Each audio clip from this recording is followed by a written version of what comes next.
ऊपर आप सबको आयोजन कमेटी की तरफ से, जिले की तरफ से आप सबका तहे दिल से मैं इस जिला मुख्यालय पर हार्दिक जोहार करता हूं। कार्यक्रम के इस पड़ाव में थोड़ी देर बाद सामाजिक कार्यकर्ता दादा भंवर जी आपके बीच में पहुंचने वाले हैं। सामाजिक कार्यकर्ता राजकुमार भाई आपके बीच में पहुंचने वाले हैं। उनको सुनना है, इसके बाद जाना है।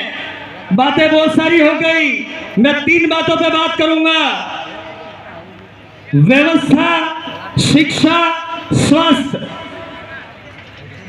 व्यवस्था के बारे में मैं बता दूं, ये जो पुरखाई व्यवस्था है ये हमारे बाप दादाओं की बनी हुई व्यवस्था है। इसी को देख करके, इसी को मान करके ये उन्होंने विश्व आदिवासी दिवस घोषित किया है। सबसे पहले मैं उन घोषित करने वालों को धन्यवाद आपकी ओर से देना चाहता हूं। हमारे पहनावे, हमारी संस्कृति की वजह से ये दिन मनाने को हमको मिला।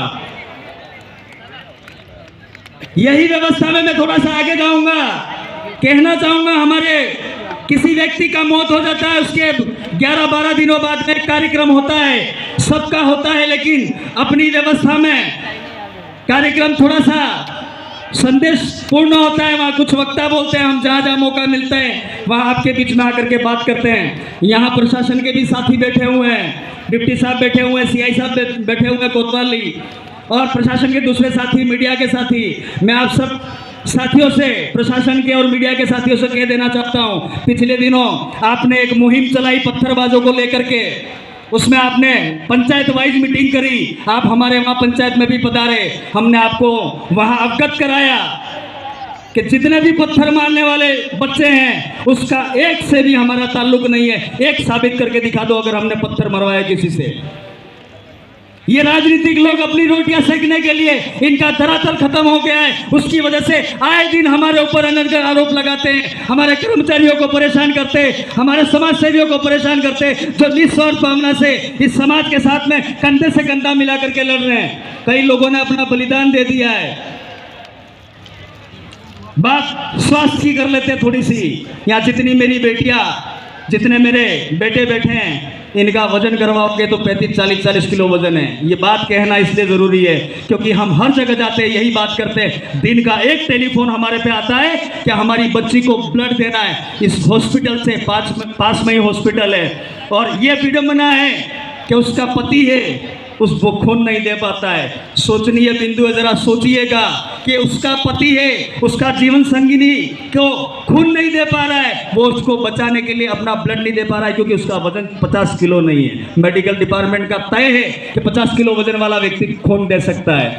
ये कहने का मतलब ये है कि हमारे बेटियां जितनी स्कूल जाती है, बेटे जितने स्कूल जाते हैं, ये वक्त ऐसा है खुद को मजबूत करने का, लड़ाई लड़ने का। आप सवेरे उठ करके भूखे ही स्कूल चले जाते हो। इस मंच के माध्यम से मैं आप सबसे निवेदन करना चाहता हूँ, मेरी बेटियों से निवेदन करना चाहता हूँ, कल से आप भूखी नहीं जाएंगी, दबा करके खाना खाएगी।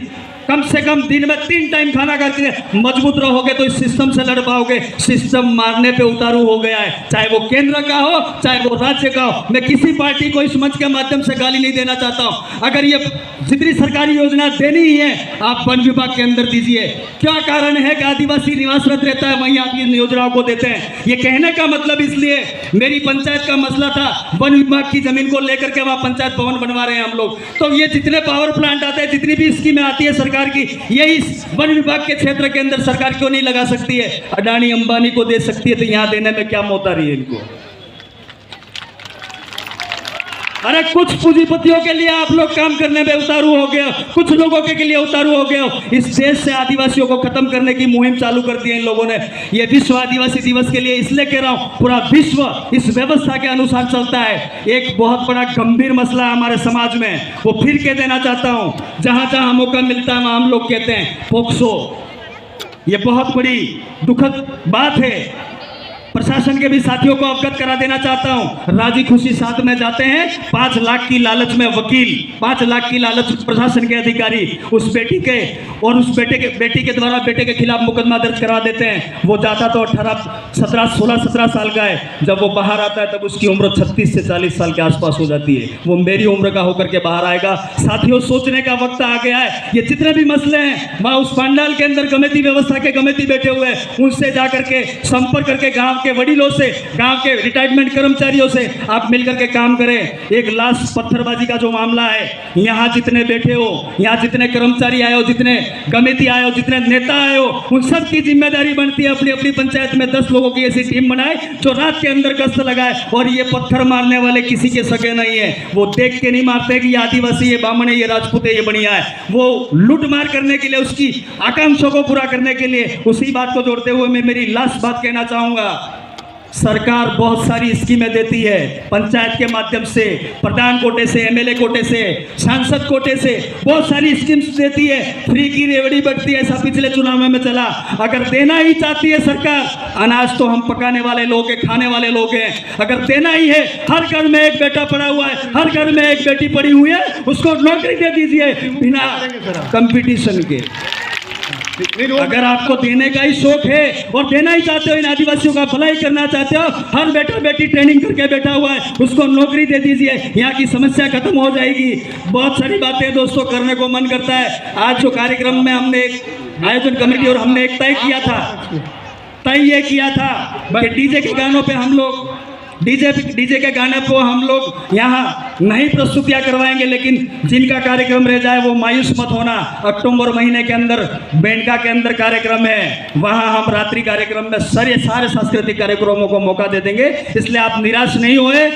लास्ट एक और बात है, आज से ये प्रण करके जाइएगा, जो भी मेरी बेटियाँ बेटे और बड़े बेटे हैं, बड़ों का सम्मान करिएगा। ये आपका अंकल है, ये आपका बड़ा भाई है, इस व्यवस्था पे चलोगे, सम्मान करोगे, सामूहिक परिवार में रहना है, दादा दादी के साथ रहना है, काका काकी के साथ रहना है, बाबा बाबी के साथ रहना है, उनकी बात को मानना है। और सरकारों को ये अवगत करा देना चाहता हूँ, कारवां धीरे धीरे बढ़ रहा है, दे दीजिए जो देना चाहते हो। कारवां धीरे धीरे बढ़ रहा है, दे दीजिए जो देना चाहते हो। संविधान के अंदर रह करके हम हमारी लड़ाइयाँ लड़ेंगे, संविधान के दायरे में रह करके हम हमारा काम करेंगे। और हम पे ये दोनों राजनीतिक पार्टियों को कह देना चाहता हूँ, वो जो आरोप लगा रहे हो आप लोग, उन आरोपों का जवाब हम दे सकते हैं, लेकिन हम हमारी ऊर्जा व्यर्थ नहीं करना चाहते हैं। हम हमारे समाज को इकट्ठा करने की बात कर रहे हैं, मुस्लिम कम्युनिटी को साथ लेने की बात कर रहे हैं, एससी कम्युनिटी को साथ लेने की बात कर रहे हैं, दलित पिछड़ों को साथ लेने की बात करें। पूरे भारत के अंदर आज एक आवाज गई है, संसद भवन के अंदर आदमी बोलता है, लोक विधानसभा के अंदर एक आदमी बोलता है, वो आपकी आवाज वहां बुलंद हो गई है। अभी तो कुछ लोगों के होर्डिंग पे फोटो लगे, आज देखता देखता आया, पिछले टाइम क्या हुआ था भैया, 5 साल पहले क्या हुआ था, अब तो आपको समाज भी याद आने लग गया, अब आपको समाज भी दिखने लग गया, आप बोलने लग गए। अरे हमारे लोग वहां नहीं गए होते, नहीं दहाड़ते, तो आप लोग कहां से बोल पाते। बढ़िया है, कम से कम बोलने तो लगे। हम तो ये कहना चाहते, आना ही है तो एक मंच पर आ जाइए। ये आदिवासी परिवार का बहुत बड़ा कारवां बढ़ता जा रहा है, एक दिन कम से कम पार्टी छोड़ दीजिए, डंडे चंडे छोड़ दीजिए, हमारे साथ कंधे से कंधा मिला करके आकर के खड़े रहिए, आपको समाज सम्मान देगा, मान सम्मान दे देगा। इन्हीं बातों को कहते हुए धन्यवाद, जय जोहार, जय आदिवासी, एक नारा लगवाऊंगा।